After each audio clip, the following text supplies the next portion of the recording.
Hi everyone, ఎలా ఉన్నారు అందరూ? ఏంటిది ఇంత బందోబస్తుగా ప్యాక్ చేశారనుకుంటున్నారా? బియ్యపిండి అండి. నాకెప్పుడు మమ్మీ పంపిస్తారు ఊరు నుంచి బియ్యపిండి ఆడిచ్చి.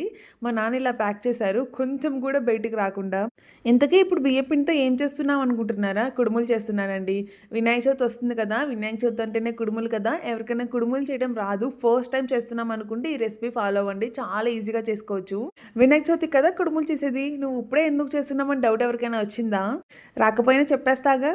ఇంతకీ నేను ఎందుకు చేస్తున్నానంటే కుడుములు, రీసెంట్‌గా మా ఫ్లాట్‌లో మాకొకళ్ళు ఫ్రెండ్ అయ్యారు. వాళ్ళకసల వినాయక చవితికి కుడుములు చేస్తారు. ఎలా చేయాలో అసలు ఎప్పుడూ తినలేదంట, చూడలేదంట.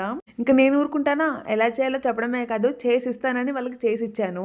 వాళ్ళు టేస్ట్ చేసి నిజంగా చాలా బాగున్నాయి, డిఫరెంట్‌గా అనిపించింది టేస్ట్ అని చెప్పారు. చాలా హ్యాపీగా అనిపించింది.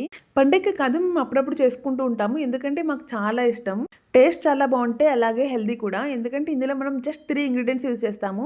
పచ్చెనగపప్పు, బియ్యపిండి, బెల్లం. ఎటువంటి ఆయిల్ కానీ గీ కానీ యూజ్ చేయకుండా స్టీమ్ చేస్తాం కాబట్టి చాలా మంచిది హెల్త్కి.